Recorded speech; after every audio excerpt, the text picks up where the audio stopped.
नारायण। श्री गुरुभ्यो नमः। स्वागत है आप सभी का आज के इस व्याख्यान में।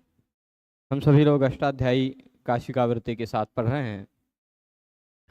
उस अध्ययन के क्रम में अब तक हम लोगों ने 58 कितने सूत्र, लगभग 57 सूत्र पढ़ लिए हैं। 58वां सूत्र आज पढ़ेंगे। इससे पहले के व्याख्यान में अंतिम सूत्र जो हमने पढ़ा था वह सूत्र था अचः परस्मिन् पूर्व विधौ। स्थानीयत भाव करने वाला यह एक सूत्र था। अब उसी स्थानीयत भाव का निषेध करने के लिए एक विशेष सूत्र आ रहा है। हमने यह जाना था कि आदेश जो होता है वह चाहे लोप आदेश हो, वह चाहे किसी वर्ण के रूप में हुआ आदेश हो, वह चाहे किसी विशेष शब्द समुदाय के रूप में हुआ आदेश हो, तो वह आदेश अपने स्थानीय के गुणों को धारण करता है। यही सारी बातें चल रही थी। कब धारण करता है? तो अनल विधौ कहा गया था। अल पर आश्रित विधि न हो, वर्ण पर आश्रित विधान न हो तो ही अपने स्थानीय के गुणों को धारण करता है।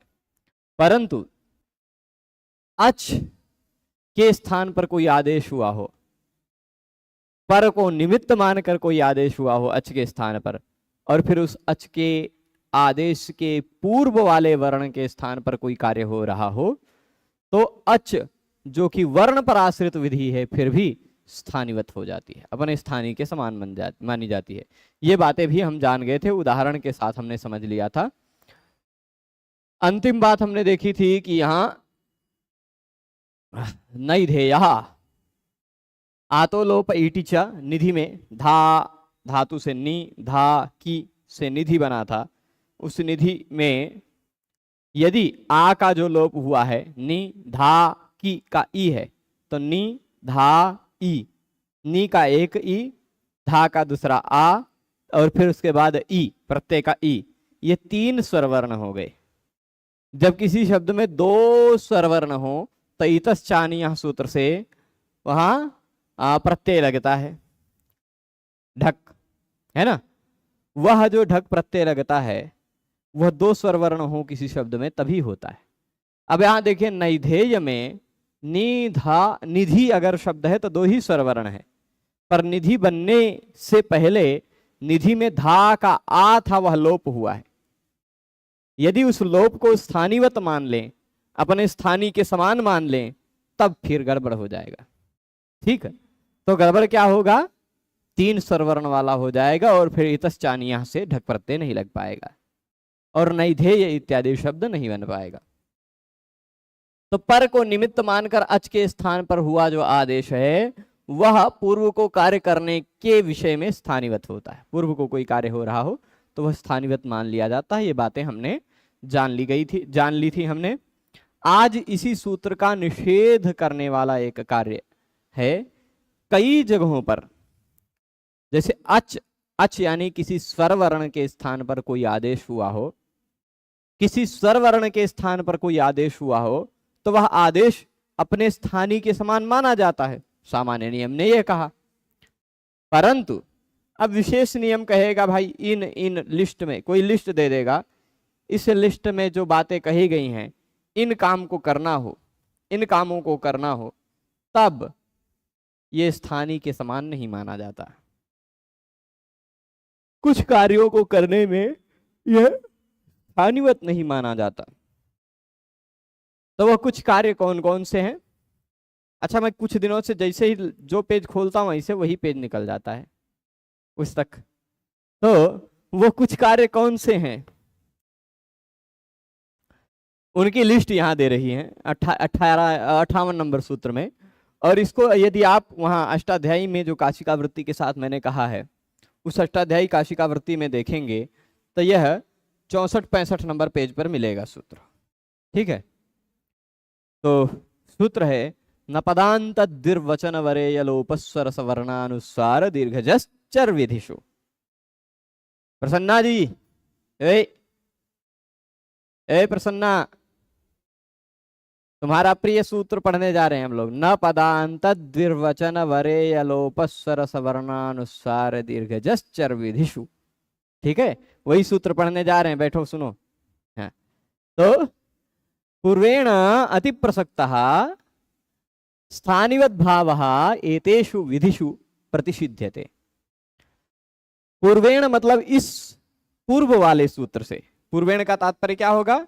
इससे पूर्व जो सूत्र है। कौन सा सूत्र है इससे पूर्व? अचः परस्मिन् पूर्व विधौ, यही सूत्र है ना इससे पूर्व। तो उस पूर्वेण, उस पूर्व सूत्र के द्वारा अति प्रसक्ता, अति प्रसक्ता मतलब बहुत ज्यादा जगहों पर यह कार्य होने लगा, स्थानिवद् भाव होने लगा। अति प्रसक्त होना मतलब अत्यधिक जगहों पर लगना। तो पूर्व सूत्र के द्वारा अचः परस्मिन् पूर्व विधौ, इस सूत्र के द्वारा जो कार्य होना है वह कार्य स्थानिवद् भाव होता। अचः परस्मिन् पूर्व विधौ के द्वारा स्थानीय के स्थान पर जो आदेश होता वह अपने स्थानीय के समान माना जाता है, परंतु इतने कार्यों को करना हो तो नहीं माना जाता। अब इतने कार्य कौन कौन से हैं? कार्यों की लिस्ट दे दी। पदांत, द्विर्वचन, वरे, यलोप, स्वर, सवर्ण, अनुस्वार, दीर्घ, जश, चर, इतने सारे विधान करने हो। तो पदांत के विषय में द्विर्वचन यानी द्वित्व हो रहा हो, उस विषय में द्विर्वचन यानी द्वित्व हो रहा। फिर वरे, वरे अभी एक एक सबका उदाहरण समझाएंगे। सूत्र आपको ध्यान रखना है। पदांत, पद के अंत के स्थान पर विधि हो रही हो, पदांत विधि, सबके साथ विधि जोड़ना है। पदांत विधि में अचः परस्मिन् पूर्व विधौ नहीं लगता, उसका निषेध हो जाता है। ठीक, पदांत विधि में। अच्छा, द्विर्वचन विधि में अचः परस्मिन् पूर्व विधौ का निषेध हो जाता है। मतलब अचः परस्मिन् पूर्व विधौ सूत्र का निषेध करने के लिए सूत्र आया है। तो अचः परस्मिन् पूर्व विधौ ने जो अब तक कार्य कहा वह कार्य हम समझ गए हैं, समझे हैं ना। अब यह जो सूत्र है यह कह रहा है कि कहां कहां अचः परस्मिन् पूर्व विधौ को रोकना है। तो कहां? पदांत विधौ, पदांत की विधि हो रही हो तो। द्विर्वचन विधि, द्विर्वचन की विधि हो रही हो तो। वरे विधि, वरे भी अभी समझाएंगे, जब पदांत पहले समझ लेंगे फिर द्विर्वचन समझ लेंगे फिर वरे समझ लेंगे। इतनी सारी विधियां हैं, सबको उदाहरण सहित समझने में 2 दिन तो लगेगा ही निस्संदेह। तो देखते हैं कितना दिया है इसमें। हो सकता है 3 दिन लगे क्योंकि है बहुत सारी, है ना। इतना सारा बात है। और फिर द्विर्वचनेचि, इतना ही बात है, चलेगा। मैंने पहले अनुमान किया था कि 7-8 दिन लगेगा ये चारों सूत्र पढ़ने में, पर कोई दिक्कत नहीं, पढ़ लिया जाएगा। तो यहां देखिएगा, वरे विधि हो रही हो, यलोप विधि हो रही हो, यलोप विधि यानी या का लोप होने वाली विधि हो रही हो। फिर उसके बाद कह रहे हैं स्वर विधि हो रही हो, सवर्ण विधि हो रही हो, अनुस्वार विधि हो रही हो, दीर्घ विधि हो रही हो, जश विधि हो रही हो, चर विधि हो रही हो। कितने कहा? पदांत, द्विर्वचन, वरेय, वरे, यलोप, स्वर, सवर्ण, अनुस्वार, दीर्घ, जस, चर, इतने 10 काम हो रहे हों, इतनी 10 विधियां हो रही हों तो अचः परस्मिन् पूर्व विधौ सूत्र नहीं लगता। ठीक है, 10 की लिस्ट दे दी है। ये 10 काम हो रहे हों तो अचः परस्मिन् पूर्व विधौ जो सूत्र जो कार्य कर रहा था वह कार्य नहीं होता। अच्छा, वो सूत्र क्या कार्य कर रहा था? तो यहां पर पिछले सूत्र से आप प्रसंग देखेंगे तो स्थानिवदादेशो नल विधौ से स्थानिवत की अनुवृत्ति आ रही है, आदेशा की भी अनुवृत्ति आ रही। तो आदेशः स्थानिवत न भवति अचः परस्मिन् पूर्व विधौ, अचः परस्मिन् पूर्व विधौ की भी पूरी अनुवृत्ति आएगी। अचः परस्मिन् पूर्व विधौ पदांत, द्विर्वचन, वरे, यलोप, स्वर, सवर्णानुस्वार, दीर्घ, जस, चर विधिषु आदेशः स्थानिवत न भवति, आदेश अपने स्थानीय के समान नहीं माना जाता। ठीक है, चलेगा। तो अब देखते हैं, वही कह रहे हैं कि पूर्व सूत्र से अत्यधिक जगहों पर जो प्रसक्त हो गया, अत्यधिक जगहों पर जिसका प्रसंग आने लगा, ऐसा स्थानिवद भाव। स्थानिवद भाव मतलब क्या है, यह आप समझ गए हैं। जो आया वह अपने स्थानीय के समान माना गया, यही है स्थानिवद भाव, है ना। प्रत्यय के स्थान पर जो आया उसको प्रत्यय मान लिया गया, वह स्थानिवद भाव है ना। वर्ण के स्थान पर जो आया वह वर्ण माना गया, वो तो ऐसे मतलब ये वर्ण वाला बात। अच के स्थान पर जो आया उसको अच मान लिया गया, वह अच्छा परस्मिन पूर्व विधौ में बात हुई। तो हाँ,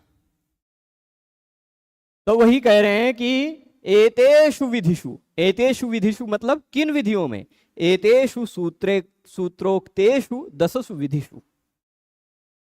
ये जो सूत्रोक्त 10 विधियां हैं, पदांत विधि, द्विर्वचन विधि, वरे विधि, यलोप विधि, फिर स्वर विधि, सवर्ण विधि, सवर्ण के बाद अनुस्वार विधि, दीर्घ विधि, जस विधि, चर विधि, इन 10 विधियों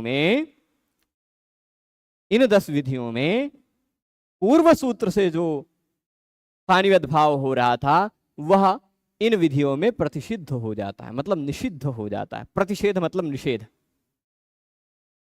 तो इन 10 विधियों में स्थानिवदादेशो नल विधौ सूत्र नहीं लगेगा। अच्छा, परस्मिन पूर्व विधौ सूत्र नहीं लगेगा। चलिए उदाहरण दे रहे हैं। तो पहला क्या अर्थ लेंगे, पदांत विधिम प्रति अजादेशः स्थानिवद न भवति।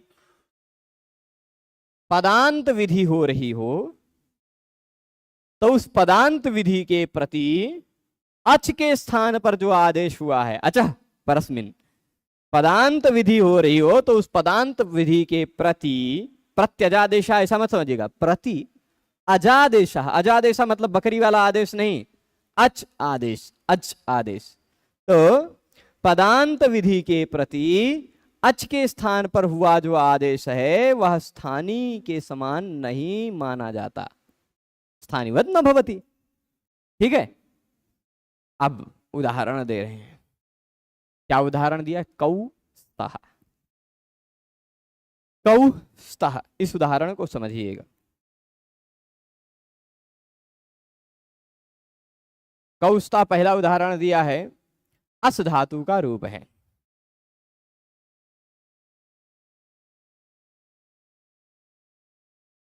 ठीक है, यहां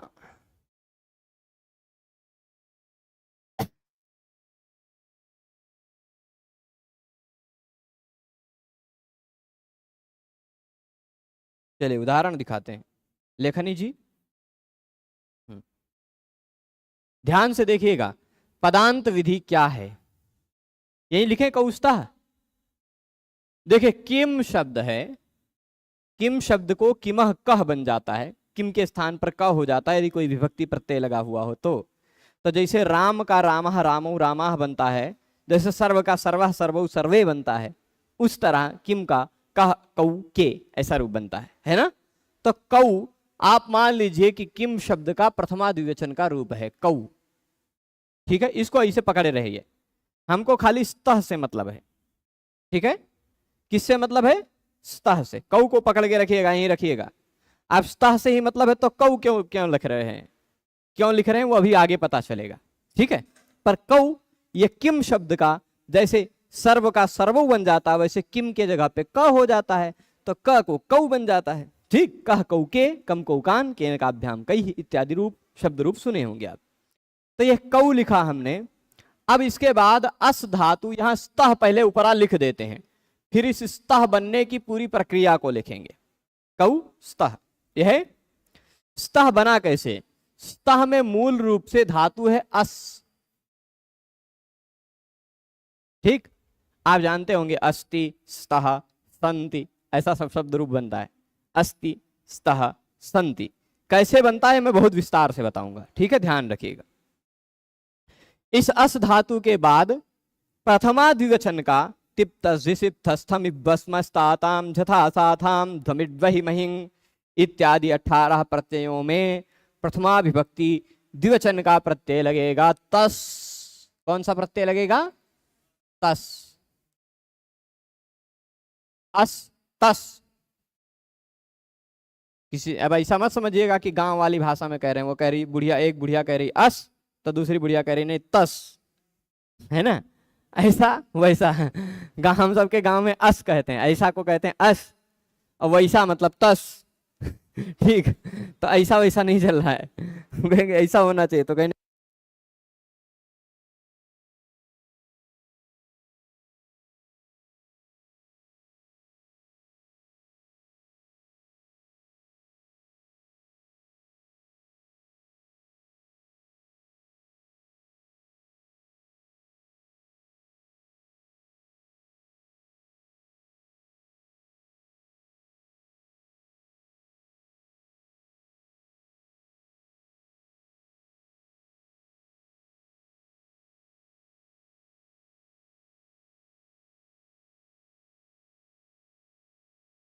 बोलते बोलते हमारे इसका डब्बे का सेल चार्ज हो गया था, चार्ज नहीं डिस्चार्ज हो गया था, तो बेचारा चुप हो गया था, अब फिर से बोलने लगा।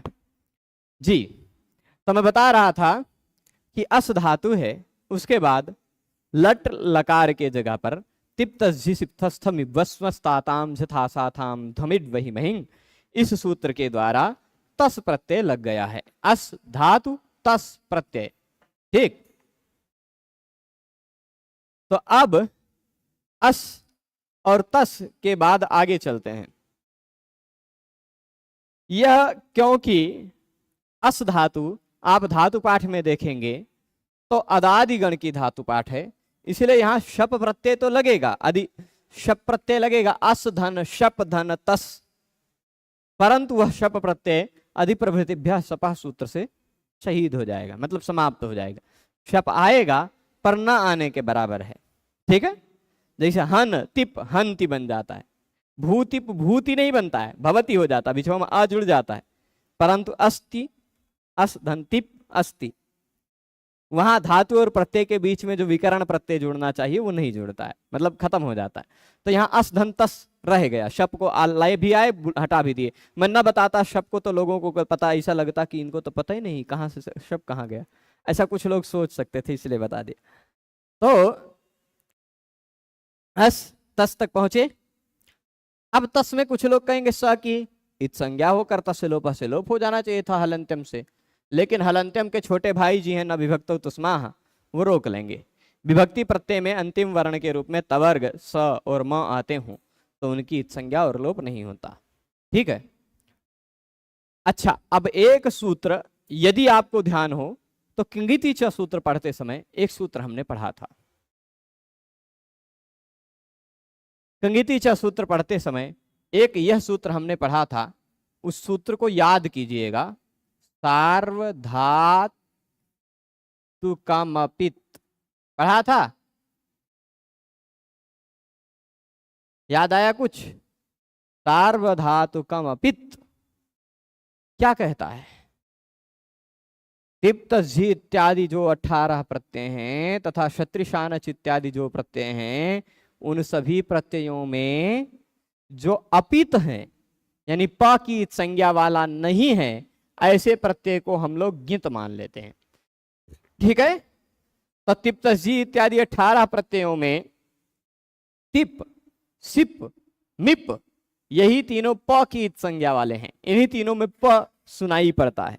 तो इन 3 प्रत्ययों को छोड़कर बाकी 15 प्रत्यय पित नहीं है, अपित हैं, और अपित सार्वधातुक प्रत्यय में ग की संज्ञा नहीं है, फिर भी वह ग की संज्ञा वाला माना जाता है।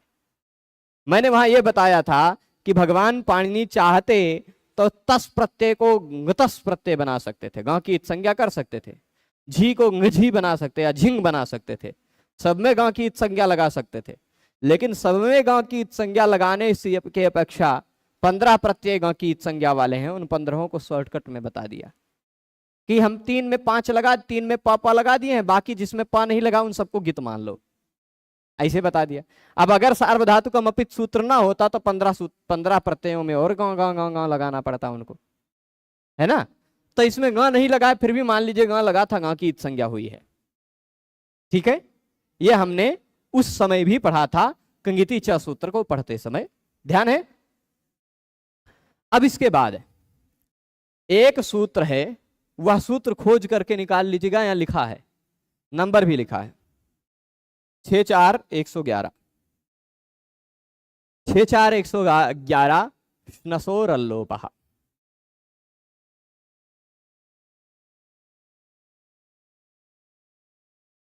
श्नसोरल्लोपः 64111। कहाँ चल रहे हैं, कौन से? हाँ, तृतीय पाद में मत ढूंढिए, चतुर्थ पाद में ढूंढिए। 64111 श्नसोरल्लोपः मिल गया। अच्छा, वहां कहीं किंगिति की अनुवृत्ति आ रही होगी,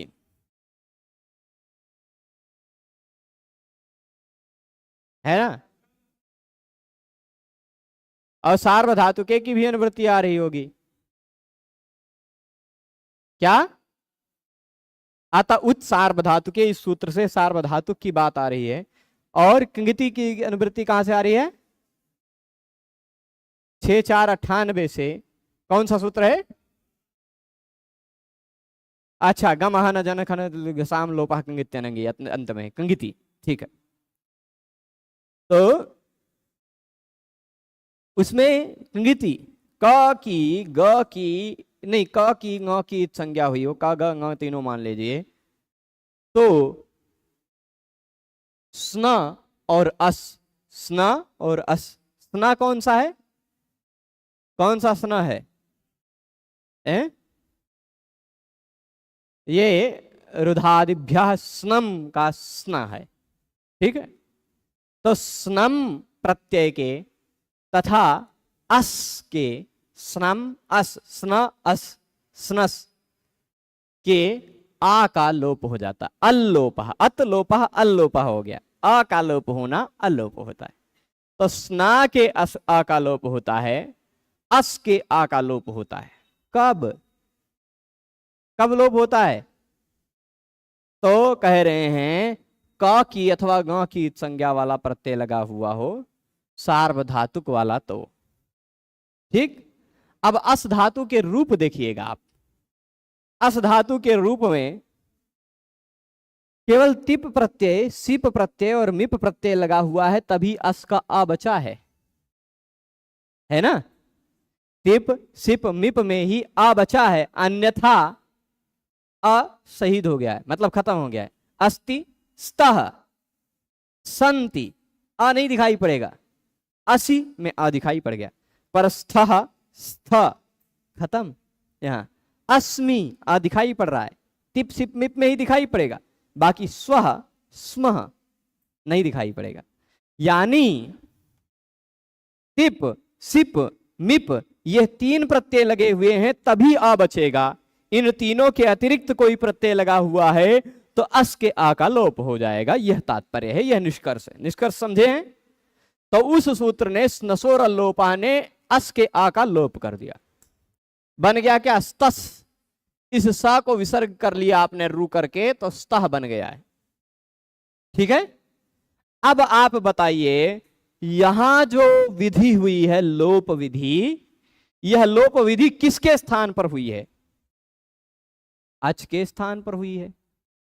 अच के स्थान पर हुई है। अच्छा, अच के स्थान पर हुई है। दूसरी बात, अच के स्थान पर विधि हुई है, पर को निमित्त मानकर हुई है। पर में गिंत प्रत्यय लगा हुआ हो तभी तो होगा। तो अच को लोप हुआ है, पर को निमित्त मानकर हुआ है। अब इस अच से पूर्व में जो कौ है, उसके स्थान पर कोई विधि करने जा रहे हैं, तो अचः परस्मिन पूर्व विधौ, पूरा नियम लग जाएगा, है ना? यहां अच का लोप हुआ है, इस पर तस प्रत्यय को कारण मानकर हुआ है, और इस कौ वाले पूर्व को हम विधि करना चाह रहे हैं, तो अचः परस्मिन पूर्व विधौ लग जाता ना। परंतु शर्त क्या है? यहां जो आ का लोप हुआ है, वह आ का लोप पदांत की विधि करने के लिए स्थानिवत नहीं माना जाएगा।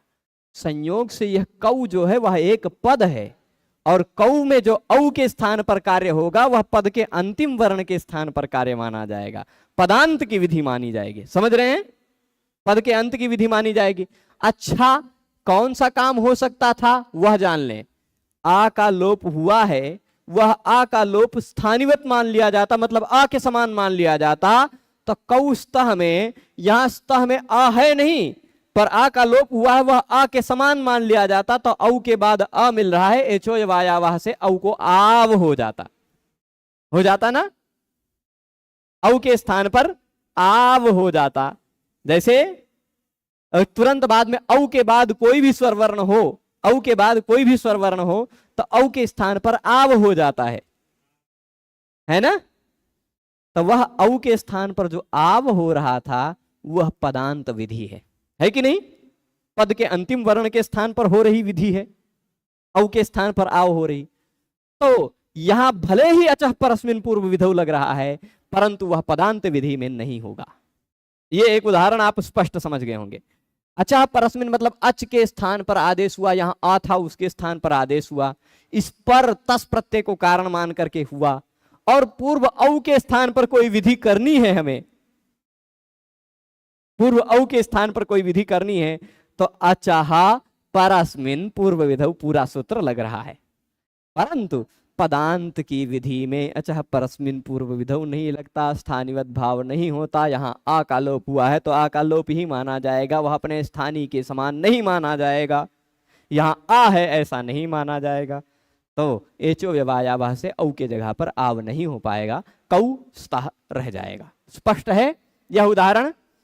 तो वही बात कह रहे हैं, देख लीजिए, कौ स्तः यौ स्तः, उसी तरह यौ स्तः भी होगा, लिख देते हैं। जैसे किम शब्द का कौ बना था वैसे ही यत शब्द का स्त्यादि नाम अ से यत कौ भी यह हो जाएगा, और उसका भी प्रथमा यह यौ ये यम यौ यान ये नयाभ्याम यही इत्यादि ऐसे तो रूप बनता है, उसी का यौ है। यहां भी स्तः है, यहां भी उसी तरह इस आ का जो लोप हुआ है स्नसोर लोप सूत्र से हुआ है ना, स्नसोर लोपा सूत्र से आकालोप हुआ है, इसको निमित्त मानकर हुआ है। तो अचः परस्मिन और पूर्व के स्थान पर विधि हो रही है, तो अचः परस्मिन पूर्व विधौ सूत्र लग रहा था, परंतु पदांत के स्थान पर पद का अंतिम वर्ण औ है उसके स्थान पर विधि हो रही है, तो न पदांत द्विर्वचन वरे यलोप सवर्णानुसार दीर्घ जस्चर विधिषु, इस सूत्र से अचः परस्मिन पूर्व विधौ का निषेध हो जाएगा और स्थानिवत नहीं माना जाएगा, तो यौ स्तः रह जाएगा, नहीं तो याव स्तः, याव हो जाता है ना, ऐसा कुछ रूप बनता। अब आगे कौ स्तः यौ स्तः, आगे देखिए तानि संति, चलिए यहो देख लेते हैं। तानि संति, यानि संति, कानि संति, है ना, पुस्तकानि संति, ऐसे बहुत कुछ देखा जा सकता है ना। चलिए तानि संति, यानि संति, कानि संति, ज्ञानानि संति, पुस्तकानि संति, ऐसा कुछ भी ले लीजिए अंत में, क्योंकि बहुवचन में ई ही रहेगा, बहु नपुंसकलिंग में। चलिए तानि मैं लिख दे रहा हूं, आप यानि कानि पुस्तकानि गृहाणि कोई भी आप इसके तरह से ई वाला ले लीजिएगा, ठीक। अच्छा तानि क्या है? एक पद है, पद है कि नहीं भाई? तत् ते तानि, यहाँ सु औ जस, जस प्रत्यय लगकर जस के स्थान पर नपुंसक लिंग में शी हो जाता, वही शी प्रत्यय लगकर बना हुआ तानि है, जिसको सर्वनाम स्थान माना गया, शी सर्वनाम स्थानम से सब पढ़ चुके हैं हम लोग, है ना। तो तत् शब्द के बाद शी प्रत्यय लग करके जो प्रथमा बहुवचन का प्रत्यय वो लग करके तानि बना है, तत्ते तानि ऐसा रूप बनता है। तो यह पद है ना। इस पद के बाद यहां देखिएगा अस धातु है, यहां संति मैं लिख देता हूं, एक मिनट। संति बना कैसे, उसका भी ऑपरेशन कर देते हैं। अस धातु है और उसके बाद झी प्रत्यय लगा है, झी के जगह पर झोंता सूत्र लगकर झी हो जाता है अंति। झी क्या बन जाता है? अंति, अस अंति, ऐसा है। अब यह भी क्योंकि प की संज्ञा वाला प्रत्यय नहीं है इसीलिए गित माना जाएगा, और गित प्रत्यय यदि लगा हुआ हो तो अस के आ का लोप हो जाता है स्नसोर लोपा से, तो स खाली बचा, अंति जुड़ गया, संति बन गया, ठीक। यहां भी अच के स्थान पर हुआ है आदेश, यहां भी पर प्रत्यय को निमित्त मानकर हुआ है आदेश। अचः परस्मिन, अच को आदेश हुआ है, पर को निमित्त मानकर हुआ है ना। और इस संति के पहले आने वाले तानी के ई के स्थान पर हम कोई विधि करना चाह रहे हैं, पूर्व विधि करना चाह रहे हैं, पर वह पूर्व विधि, वह पूर्व वर्ण तानी वाला, वह जो पूर्व वर्ण है तानी वाला, वह क्या है? पदांत है, पद का अंतिम वर्ण है। तो पदांत विधि में अचः परस्मिन् पूर्व विधौ नहीं लगता। ठीक, अच्छा, तो तानि संति में नहीं लग पाएगा। यदि लगता अचः परस्मिन् पूर्व विधौ, तो यहां जो आ का लोप हुआ है वह आ के समान मान लिया जाता, और आ के समान मान लिया जाता तो ई के बाद आ आता हो तो ई को यणछि से ई के जगह पे यह हो जाता है ना। ता तो तान यसन, तान यस, तान यह हलंत हो जाता और संति, ऐसा कुछ होता रहू, है ना। तो यही सब इसी तरह यानी संति इत्यादि में भी उदाहरण दिया। क्या अब क्या बता रहे हैं? तानी संति यानी संति। यहाँ स्नसोर लोपा सूत्र से कित गित प्रत्यय को सार्वधातुक प्रत्यय को मान करके जो पर निमित्तक आदेश हुआ है वह आदेश पूर्व विधौ आवादेशे, अब आव आदेश में, अब आव आदेश में या यणादेश में, है ना, पूर्व विधि में, पूर्व विधौ खाली आव आदेशे, पूर्व विधौ, पूर्व विधि में यानी पूर्व विधौ आव आदेशे, पूर्व विधि में आव का आदेश करना हो अथवा यण आदेश करना हो। यहाँ तानी संति का यानी संति इत्यादि में यण आदेश हो रहा था, कौस्ता यौस्ता में पूर्व वो आव आदेश हो रहा था। इन सभी आदेशों की कर्तव्यता में करना है इन सभी आदेशों को, तो वह स्थानिवत् स्यात्, अपने स्थानी के समान मान लिया जाता है, न स्थानिवत् स्यात्। एक आना, तो अब वो स्थानिवत हो जाता, स्थानिवत स्यात् मतलब स्थानिवत हो जाता, परंतु अस्माद वचनात् न भवति। इस सूत्र में वचन होने के कारण, पदांत वचन हो जाने के कारण वह स्थानिवत नहीं हो पाता। ठीक है, स्पष्ट है। यहां तक की बात हमने पढ़ ली है, पदांत विधि का उदाहरण समझ लिया, 10 में से 1 समझ लिया, 10% सूत्र का अर्थ हम जान गए।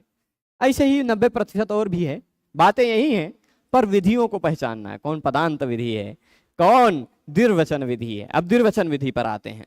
ठीक, वही आप आगे बात क्या कह रहे हैं?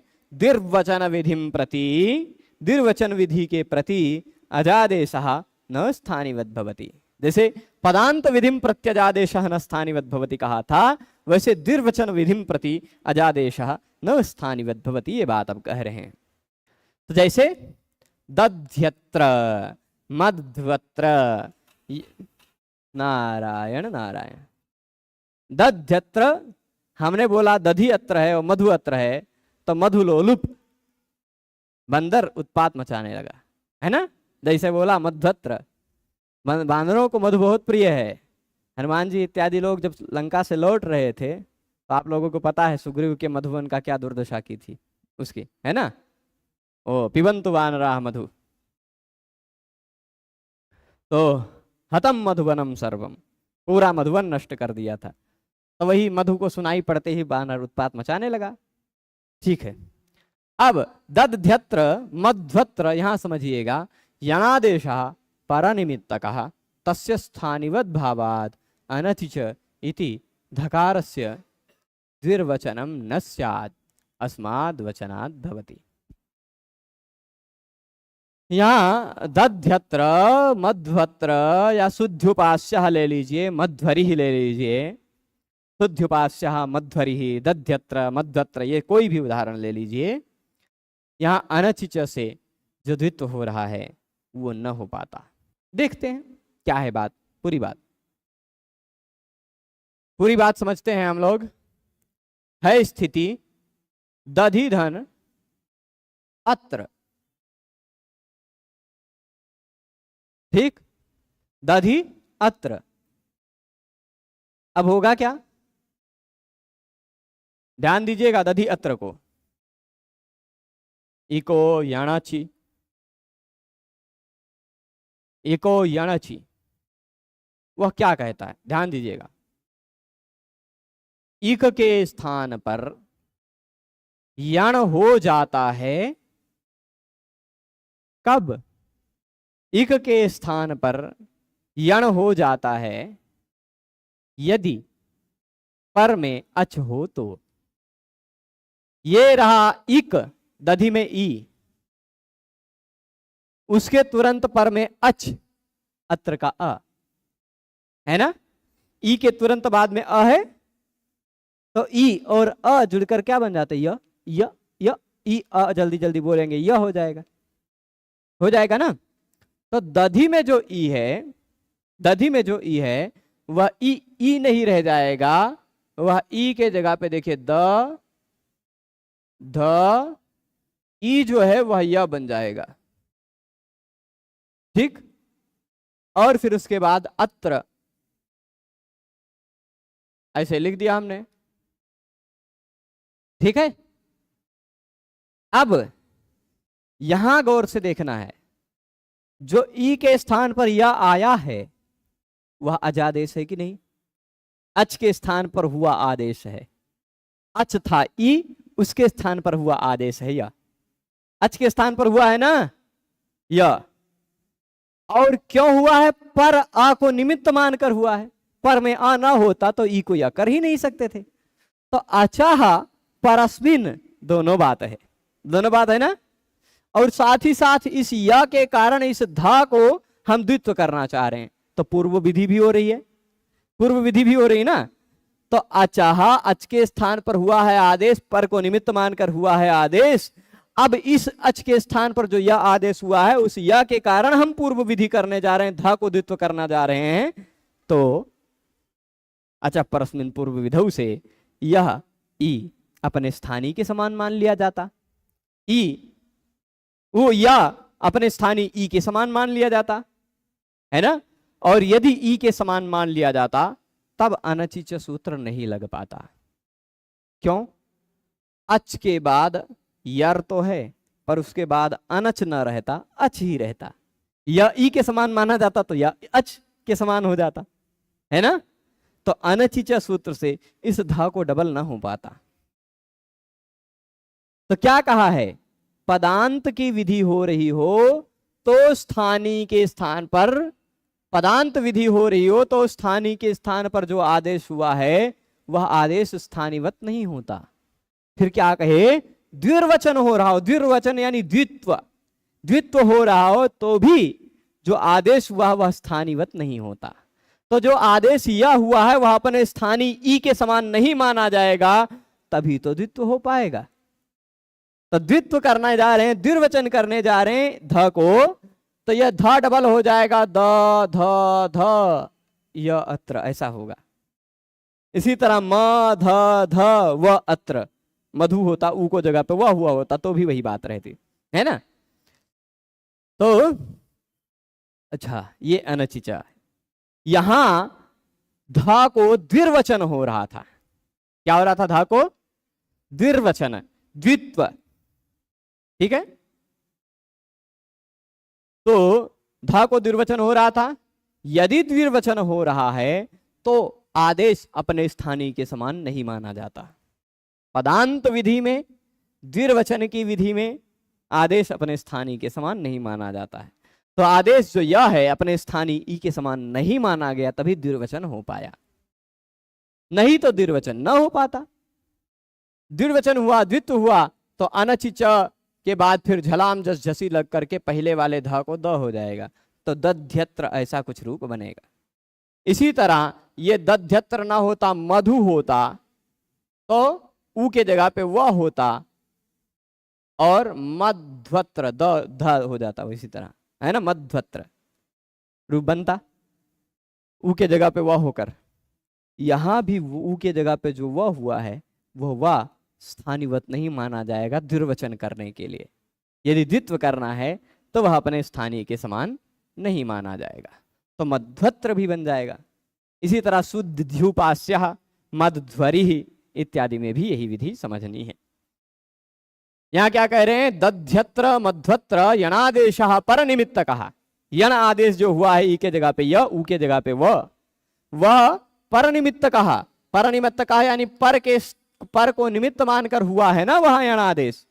तस्य स्थानीवत भावात, यदि उसको हम स्थानीय के समान मान लेते, यदि उसको हम अच के समान मान लेते तो अनचिच सूत्र से धकार को द्विर्वचन न हो पाता, धकार को द्वित्व न हो पाता, क्योंकि धकार को द्वित्व तब होता जब सूत्र की स्थिति क्या है, अनचिचा का अर्थ समझते हैं आप।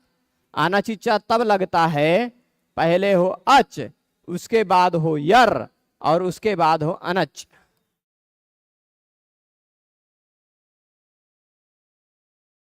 तो अच तो दधी का द के बाद वाला अ, उसके बाद यर, यर में मान लेते दधी अ के बाद वाला ध, पर उसके बाद अनच जो ई के जगह पे य हुआ है वह य अच ही माना जाता, अनच ना हो पाता, तो द्वित्व ना हो पाता। द्वित्व ना हो पाता तो फिर बड़ा गड़बड़ होता। इसीलिए द्विर्वचन करने में आदेश जो है वह अपने स्थानीय के समान नहीं होता। ई के स्थान पर जो य हो गया वह अब अच के समान नहीं रह जाएगा, अनच माना जाएगा, तो अनचिच से द्वित्व हो पाएगा। ठीक है। इति धकारस्य द्विर्वचनम न स्यात्, यदि स्थानिवद भाव हो जाता तो स्थानिवद भाव होने से अनचिच इस सूत्र से धकार को द्वित्व न हो पाता, परंतु इस सूत्र में न पदांत द्विर्वचन कह दिया है, इस कारण अस्माद वचनात् भवति। इस सूत्र में द्विर्वचन कह दिया गया है कि द्वित्व करने में स्थानिवद भाव नहीं हो पाएगा, तो स्थानिवद भाव नहीं हो पाएगा तो द्वित्व हो जाएगा। ठीक है, द्विर्वचनम भवति। अब वरे, वरे का तात्पर्य है वर एक प्रत्यय है। वरे का मतलब क्या, वर एक प्रत्यय है। वह वर जो प्रत्यय है यश्च यङः इस सूत्र से लगता है। यश्च यङः लालेन बहबह गुना ताड़ने बह,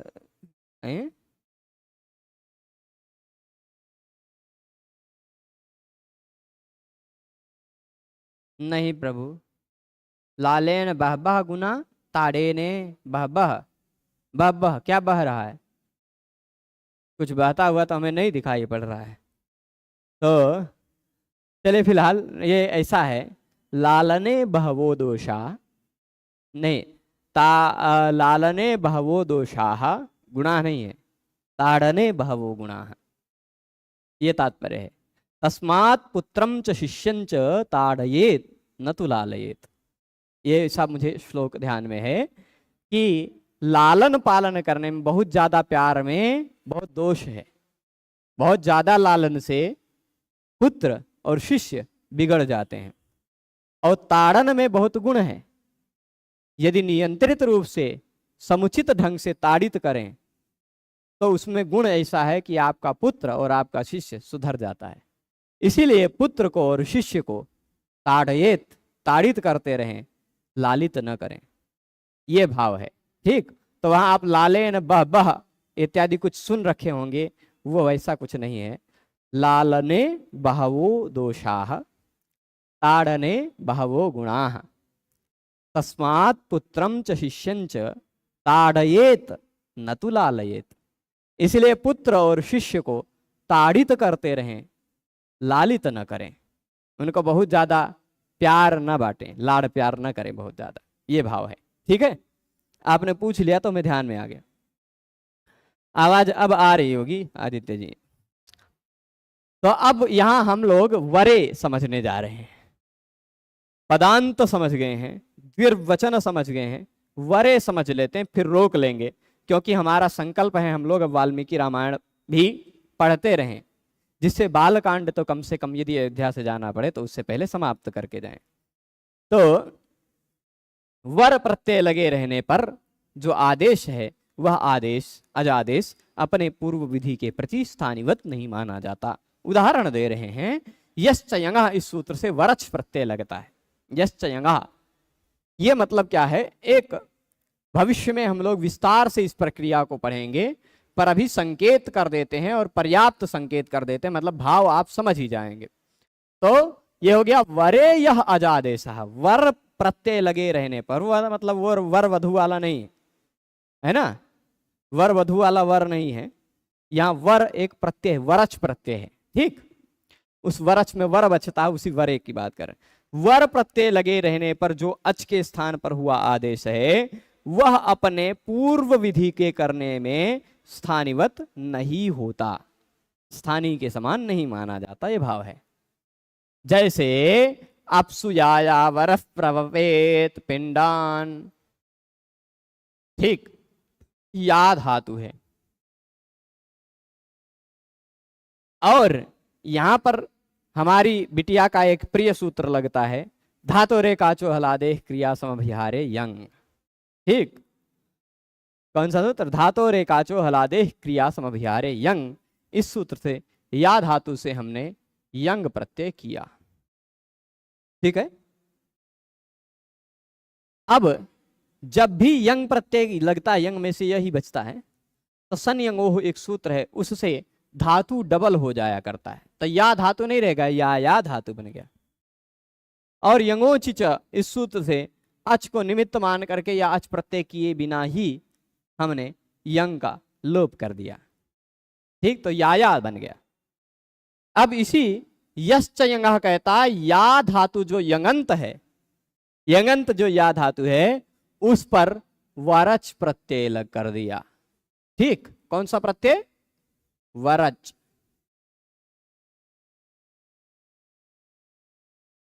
तो अच्छा लिख दीजिएगा, श्लोक लिख देंगे। या वरच हो गया। अब या वरच है, यहां पर जोड़ने पर होगा क्या, इसको ध्यान देना है। हाँ,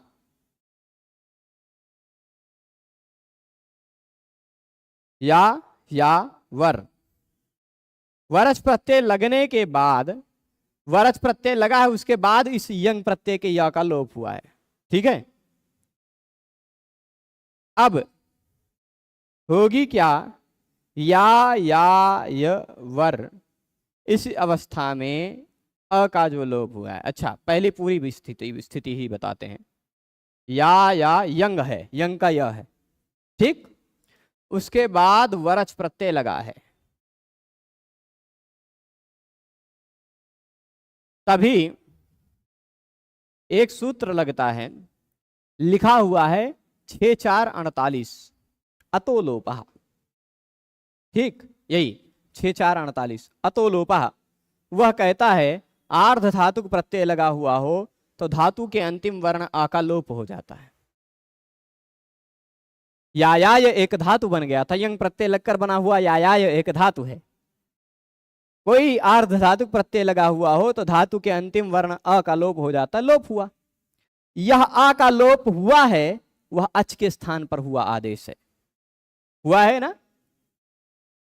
या का जो लोप हुआ है वह अच प्रत्यय को मान करके, वह अच के स्थान पर हुआ आदेश है ना, अच को मानकर हुआ आदेश है और पर के कारण हुआ है। आर्ध धातु को लगा हुआ हो तो ही आ का लोप होता है, तो इस पर को मान करके हुआ है, पर के निमित्त मान करके ही हुआ है। तो अचः परस्मिन, अब फिर इस अच का जो लोप हुआ उसके पूर्व वाले या का भी लोप करना है, पूर्व विधि भी करनी है ना, पूर्व विधि करनी है। तो ऐसी स्थिति में क्या होगा, यश्च यंगा, इस सूत्र से जो अतोलोपः किया है, यश्च यंगा से यंग किया, फिर अतोलोपा से लोप किया आ का, वह आ का लोप पर निमित्त कहा है। वह कैसा है आ का लोप? पर निमित्त कहा है, यानी पर को निमित्त मान करके ही हुआ है ना। परंतु तस्य स्थानिवत्वात्, उसका स्थानी, उसको हम यदि आ को स्थानिवत मान लिया लें तो आतो लोप इति च इति आकार लोपः स्यात्। यदि हम आ को लोप को हम स्थानिवत मान लें तो फिर आतो लोप इति च, इस सूत्र से आ का लोप होने लगता, या के आ का लोप होने लग जाता। तो इसलिए फिर क्या होगा, अस्माद् वचनात् न भवति।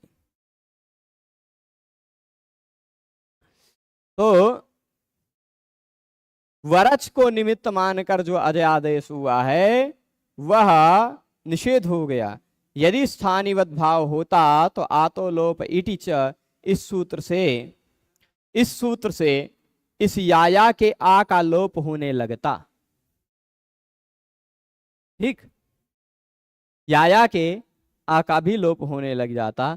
तो उस आ के लोप करने में, देखिए पहले या का लोप हुआ, या का भी लोप हो गया। अब वर है, यहां जो आ का है, यहां जो आ है, यदि उस आ को हम स्थानिवत मानते, यदि उस आ को हम यहां स्थानी के समान मान ले, अच के स्थान पर हुआ आदेश है, इस कारण पर को निमित्त मानकर हुआ आदेश है, तो हम उसको स्थानिवत मान लेते, तो याया में जो आ का लोप करने लग जा रहे हैं, वो याया में जो आ है उसका लोप होने लग जाता। तो यायवर ऐसा कुछ रूप बनता है ना, यायवर, यायवर, यायवर अथवा यावर ऐसा कुछ बनता रूप। या का भी, इस या का भी लोप होने लगता। तो इसलिए क्या कहा, यह जो आ का लोप हुआ है वह स्थानिवत नहीं माना जाएगा, तो आ का लोप नहीं हो पाएगा। क्यों? क्योंकि यह जो आ का लोप हो रहा वह वरे हो रहा है। वरे, वरे यानी वरज प्रत्यय लगे रहने पर जो विधि हो रही हो, वह विधि करने में आदेश को स्थानिवत नहीं माना जाता। जो अच के स्थान पर हुआ है आदेश, उस अच के स्थान पर हुए आदेश को हम स्थानिवत नहीं मानते। तो ये वरे की भी बात हो गई। इसको और विस्तार से स्पष्ट करते हुए यलोप, स्वर, सवर्ण, अनुस्वार, दीर्घ, जस, चर, इन सभी विधियों को हम लोग कल जानेंगे। आज विषय को यहीं रोकते हैं। एक व्यक्ति कह रहे हैं कि वो श्लोक लिख दीजिएगा, तो श्लोकवा यहाँ मैं लिख देता हूँ जल्दी से। लालने बहवो दोषा ताडने बहवो गुणाः। ठीक, लालने बहवो दोषास्ताडने बहवो गुणाः तस्मात् पुत्रं च शिष्यं च, अथवा परसवर्ण करके भी आप लिख सकते हैं। जैसे पुत्रम च लिखा है वैसे ऐसे शिष्यम च भी लिख सकते हैं, अथवा ऐसा भी लिख सकते हैं, पुत्रं च में भी ऐसा ही लिख सकते हैं, है ना, वैसे ही लिख देते परसवर्ण करके ही, थोड़ा ज़्यादा अच्छा लगेगा। तस्मात् पुत्रं च शिष्यं च ताडयेत् न तु लालयेत्।